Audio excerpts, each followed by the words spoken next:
Querido amigo, martes 18 de mayo, la ley dentro del pacto. El versículo que vamos a usar en este día está en Deuteronomio capítulo 10, versículo número 12 y versículo número 13 del libro de Deuteronomio. Capítulo 10, versículo 12 y versículo número 13. Pero primero vamos a orar. Maravilloso y querido Padre que estás en los cielos, santificado sea tu nombre. Gracias porque tú eres un Dios de amor, gracias porque tú eres un Dios de misericordia.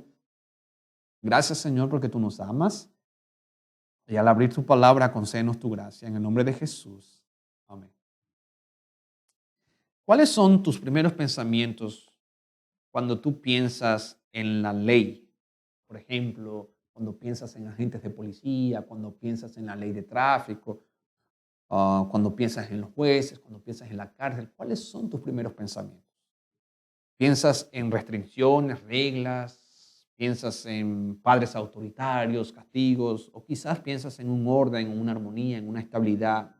Bueno, depende, ¿verdad?, de nuestra experiencia. Pero cuando venimos a la palabra de Dios, nos damos cuenta que con nuestro Padre Celestial es totalmente diferente.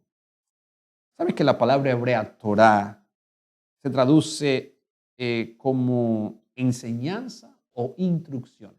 Por lo tanto, cuando el hebreo, el judío, hablaba de la ley, en la mente del hebreo, la Torá no solamente eran los 10 mandamientos, sino todo el Pentateuco, incluyendo los 10 mandamientos.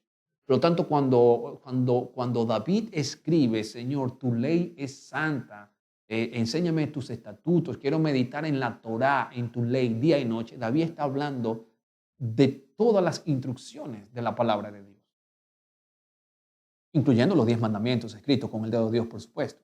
Pero para la mente del hebreo, la Torá o la ley involucraba todas las enseñanzas y las instrucciones de la palabra de Dios. Por lo tanto, la palabra hebrea Torá, que se traduce como ley en nuestras Biblias, significa enseñanza o significa instrucción. Podríamos decir entonces que es muy diferente cuando a nosotros se nos habla de una ley y se nos habla de una enseñanza, se nos habla de una instrucción. Por ejemplo, en vez de decir la ley de tránsito, podríamos decir las instrucciones de tránsito. Suena menos impositivo. Por las experiencias que hemos tenido en este mundo, porque el ser humano cuando aplica la ley, lamentablemente todos nosotros somos pecadores.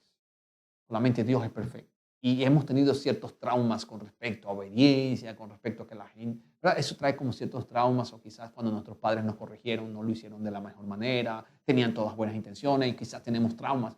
Y quizás entonces no nos gusta escuchar la palabra, la ley de Dios. Pero el carácter de Dios no tiene nada que ver con nosotros. Cuando Dios habla de la ley, Dios está hablando de enseñanza o instrucciones.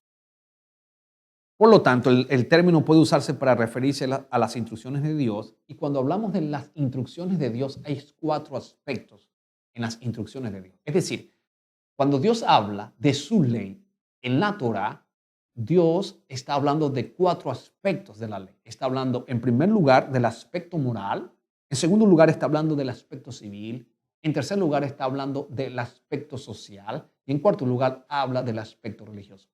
Entonces, en la mente del hebreo, la ley cubre 4 aspectos. La Torá, en el Antiguo Testamento, cubre el aspecto moral, cubre el aspecto social, cubre el aspecto civil y el aspecto religioso. Y todo eso en la mente del hebreo no estaba dividido por secciones como la tiene el griego. En la mente del hebreo todo es globalizado, o sea, todo está dentro de un círculo que se llama la Torá.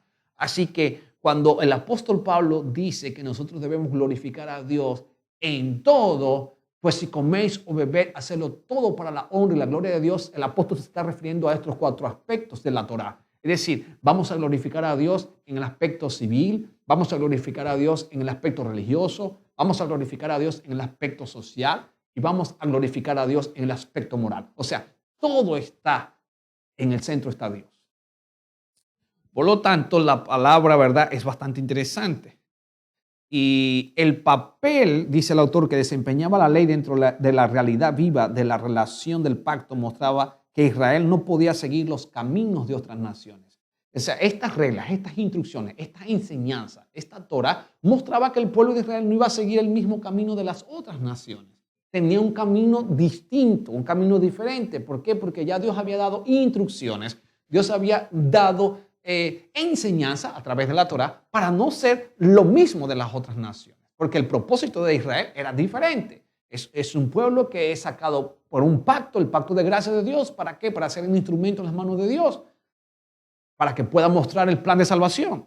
Por lo tanto, entonces, las necesidades ni los deseos humanos, ni siquiera un acuerdo, las necesidades sociales, políticas y económicas en sí, dependían totalmente del pueblo de Israel, sino del pacto de gracia que Dios estaba fijando con Israel.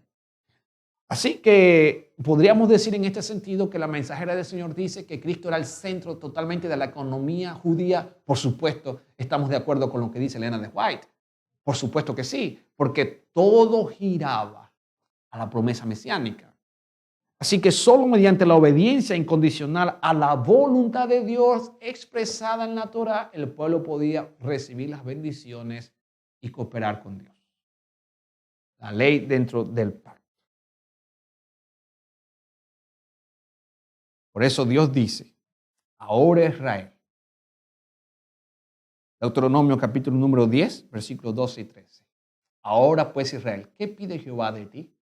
Sino que temas a Jehová tu Dios, que andes en todos sus caminos y que lo ames y sirvas a Jehová tu Dios con todo tu corazón y con toda tu alma, que guardes los mandamientos de Jehová y sus estatutos que yo te prescribo hoy para que tengas prosperidad. Eso es lo que Dios pedía de Israel. ¿Y qué pide hoy Dios de ti?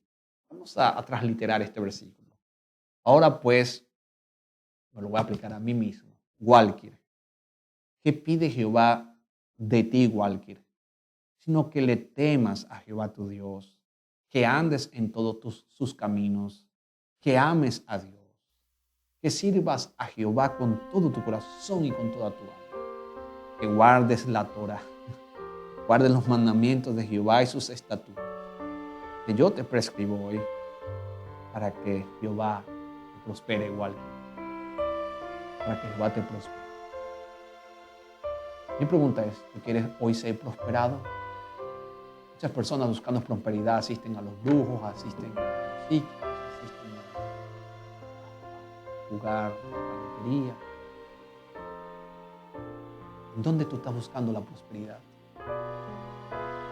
Jehová Dios te dice que la prosperidad está en Cristo.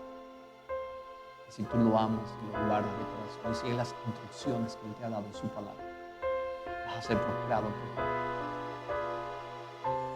Mi deseo es que tú y yo abramos el corazón a Dios, para que todas las promesas, mediante su pacto de gracia, se cumplan en tu vida y en mí.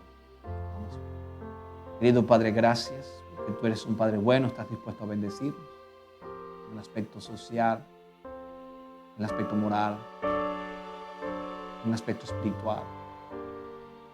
En fin, Señor, en toda nuestra vida, moral, civilmente, socialmente, espiritualmente, tú estás dispuesto a bendecir.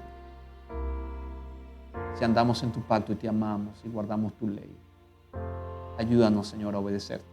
En el nombre de Jesús. Amén. El Señor te bendiga.